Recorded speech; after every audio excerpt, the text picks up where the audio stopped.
Alright, so a while back, I made a post about some of my unpopular opinions on Amino, and in all honesty, I'm not really satisfied with where it went. I feel like I didn't stretch out enough thoughts, mainly because I didn't know how to, and basically just told everyone, oh, I like it because I like it, or I dislike it because I dislike it, which I think that's perfectly fine for people, including myself, to feel that way about something, but I'd rather give an in-depth explanation as to why I enjoy, don't enjoy, agree, or disagree with something. Some of what I'm about to say is legitimately pretty unpopular, so much to the point where I'm kind of afraid it's gonna bite me in the ass, but that's kind of the fun with making these videos, so here we go. The first thing I'm going to talk about is meta humor. I think that meta humor is getting a little bit too old. People know it as self-aware humor, but that term is kind of diverse and doesn't just mean the type of comedy we're all thinking of. I call it meta humor just to sound like a nerd. When I was in school studying comedy, I was actually taught that meta humor can work really well, but when you overdo it to the point where you're basically just explaining a joke rather than telling one, it just becomes really annoying. And I think a lot of cartoons are doing that nowadays. Not even just cartoons, I feel like a lot of the media is doing that now. I particularly started to notice how frequent and damaged this style of humor was when I saw the show Big Mouth. Like, a character in the show literally says, "You're watching this show, aren't you?" Or like, there's characters going like, "Ha ha, we're Big Mouth, that's the name of the show." Like, what is the joke? That's equivalent to me saying right now that I'm making a YouTube video. There's nothing really clever about that at all. Or how, in Deadpool 2, or the Lego Movie 2, which aren't necessarily bad films, but they kind of had this problem too. They'll just make fun of a flaw that they did in their own writing in these movies. And I mean, like, just because you're aware of how poorly written or terribly executed something is, and then mention how badly written or executed it is in your own script, that doesn't contradict it from being poorly written or terribly executed. And while meta humor can still be good, and is still constantly proving to make audiences laugh nowadays, I always hear everybody talking about it.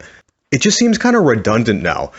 Like, every animated show is doing it. Gumball, Sonic Boom, Teen Titans Go, Family Guy, those are some shows that I like, but it's still just really repetitive. Alright, now I'm going to talk about Star vs. the Forces of Evil. I feel like I almost always see this show in every unpopular opinions list on the topic of cartoons. Although, unlike most of those people who make those lists, I actually did eventually get to enjoy the series. Initially, during its first season, I was sort of mixed about it. Like, some episodes had me chuckling, and then others I just couldn't understand what it was trying to do with its comedic direction, or even its morals. I mean, to me, it kind of had like this LOL random XD symbol vibe to its jokes, where it wasn't really trying to be smart, just really silly. Not the type of silly where it got a laugh out of me. However, when it did start reaching the season finale, I was getting attached to the story arc it was unpacking.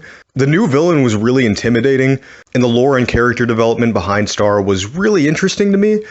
I was willing to forgive the lackluster beginning of episodes, because the first season is always the most experimental one, and those last few episodes really did give the series light. But then the second season released, and once again the first few episodes really threw me off. Like, the one with the talking dog made absolutely no sense to me. I was liking these characters, but the comedy just wasn't my cup of tea, at least until around like the middle of season 2, where its weird charisma actually did start to grow on me. I'm not exactly sure how to describe it. It just got really creatively odd, like Adventure Time, where you just get used to it and then you start to laugh. Again, I do like these characters, and I do enjoy some of the positive messages with teenage character development, such as morals about relationships, responsibility, finding yourself. Also, it seemed like they started toning down the XD symbol style of humor, so maybe that's one of the reasons why I started to enjoy it. I remember people calling Star vs. the Forces of Evil Mabel the show when it first came out, but I actually 100% disagree with that. Star starts off as like very naive in the beginning of the show, yeah, but at least unlike the problems people have with Mabel's character, more specifically how she treats Dipper, Star is much more sympathetic and caring as a person with positive energy, and at least more respect. I'd actually argue she's more of a dimensional character than Mabel, no pun intended. I'm a little biased because I still need to finish this series, so this isn't my full-on accurate retrospective, But so far, I think I found an appreciation for it overall. Alright, and this is probably one of the most controversial things I'm about to talk about. I don't really care that they're changing the skin colors of some characters. Please listen to this entire thing, because I already know there's going to be a storm of angry, negative comments. But I think both liberals and conservatives can respect what I'm about to say. I personally consider myself a centrist. I mean, our founding fathers didn't really like the two-party system anyway, so whatever. The reason why I bring that up is because this type of controversy has a lot to do with, like, political correctness. Again, please listen to this entire thing, and keep in mind that this is my opinion, and I really hope that there's a compromise to what I'm about to say. I, honest to God, just don't really care anymore. I don't care that they're making white characters black. I wouldn't even care if they made black characters white, to be honest. I don't consider that offensive unless they were, like, deliberately trying to make someone else's race look bad or something. Admittedly, I think it's really stupid how SJWs complain about ridiculous details that don't matter. Don't get me wrong on that. I thought it was so dumb how this one critic said that the entirety of Toy Story 4 was bad just because there wasn't enough black representation. Or how we get headlines on the news like, the first black woman to produce a Star Wars movie. I don't understand why race needs to be specified so much. And I also think other issues, such as the Apu controversy, was dumb. I mean, comedy is always supposed to be offensive. There is no such thing as comedy that isn't offensive. Puns, funny faces, etc. Those are all technically offensive to a certain degree. Every character in The Simpsons, not even just Apu, is a stereotype. Why is it that the person who made the Apu documentary, a comedian, can't understand that? Why is it that more offensive shows like Family Guy and South Park get a pass, but oh no, God forbid, The Simpsons is so unbearably offensive?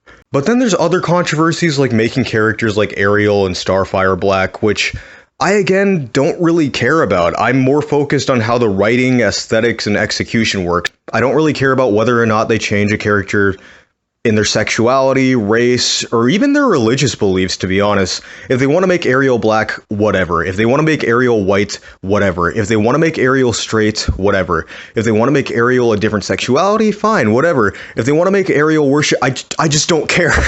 I just view people as people. It doesn't matter if you're Caucasian, African American, Indian, Filipino, Jewish, Italian, Irish, Scottish, Middle Eastern, Asian, heterosexual, homosexual, bisexual, asexual, pansexual, Shreksexual, whatever. You are a person. None of that defines your personality traits. None of that defines character traits. You can have pride in that. Yes, all of those. I know that there was like controversy about straight pride or something. You can have pride in being straight. Just know that you are still a person. I will say, however, I do think that if you adapt a true story or remake a previous film that takes place in the past during a time where maybe people of different colors didn't even exist or travel to yet, or maybe certain religions didn't exist or something like that, and then you just completely ignore the logic behind everything by making changes to those traits, only for the sake of promoting representation, I can actually see how that can legitimately be offensive and be criticized for inaccuracy. But other than that, whatever. It's fine. Okay, this part of the list is gonna make this video look kind of dated, but it correlates with a problem that I think could be resolved in the future if people look in this. I don't think the Sonic the Hedgehog movie is going to be all that bad. Yeah, I know this is going to look dated. Like I said, sometime in the future, this is going to look dated. And I'm taking a huge risk saying this because there is a chance this film could end up being an absolute disaster.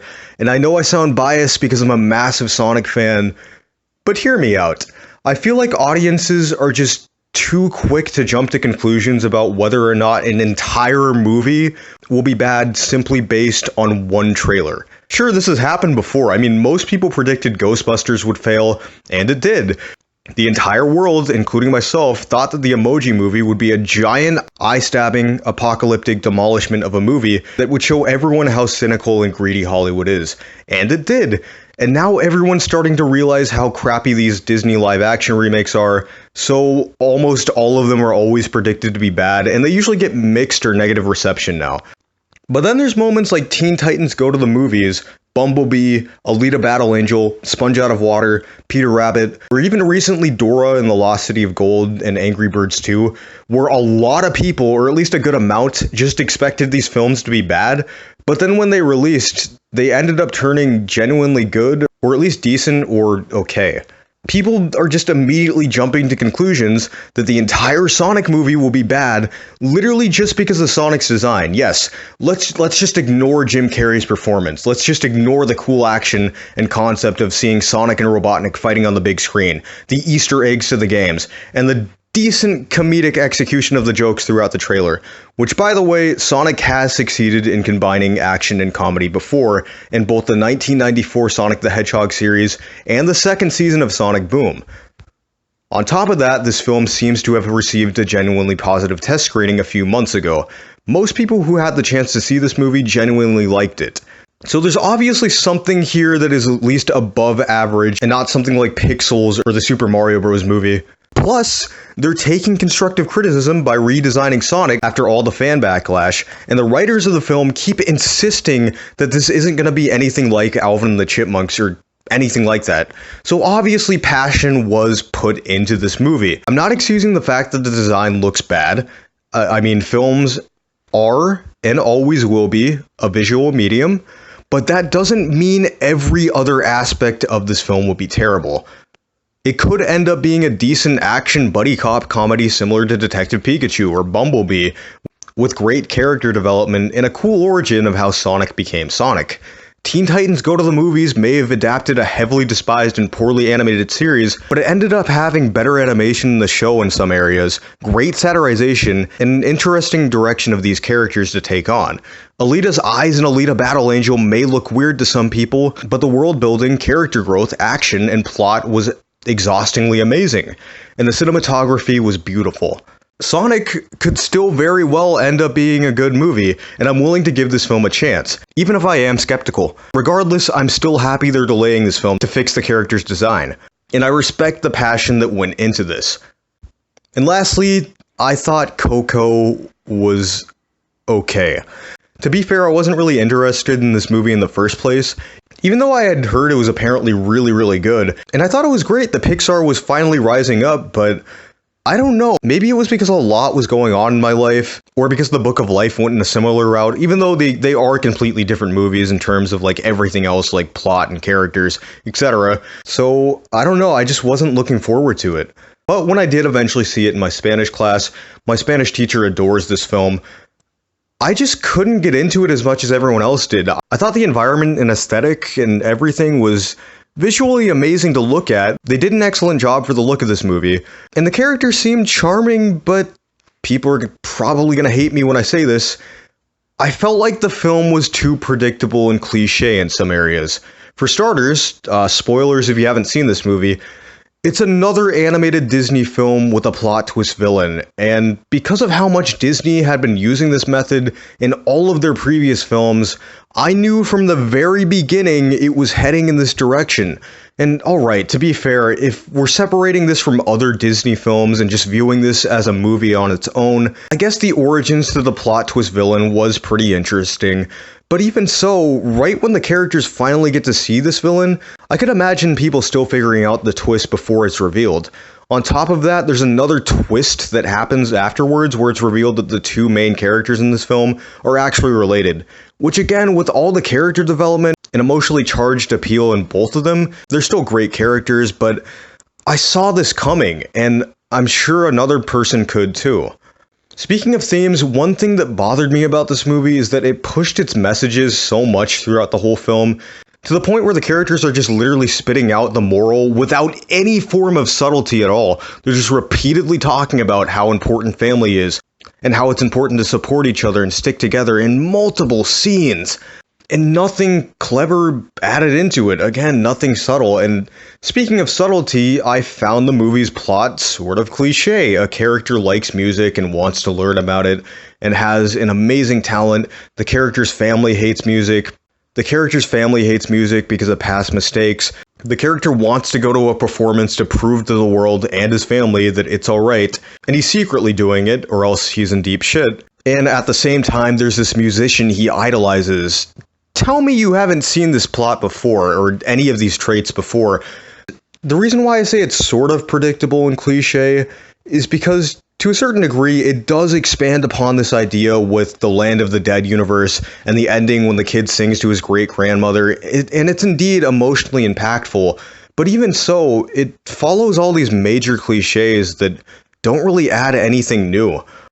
Wouldn't it be more refreshing to see this character fail but then slowly improve with his musical skills or something? I don't know, just some sort of growth. Not only that, but I didn't really find the movie that funny. As I watched the film and started noticing cliches, I was beginning to think that there was some other elements such as humor or something that would overshadow everything, and that's why people liked it. But no, I didn't really feel anything clever or witty or comedically well executed in this film. I didn't even really chuckle. And nobody in my class really laughed either. I guess that wasn't what this movie was particularly aiming for, but I did find it odd how critics praised this movie for its humor. So that's really all I have for today. If you disagree with me, just keep in mind this is all my opinion. If you think I'm biased or unjustified in some areas of this video, I'd like to hear what your opinion is on that, and maybe we can have a discussion. I don't know. I personally had a lot of fun writing this video and talking about this. And yeah, just like always, I don't know how to end videos.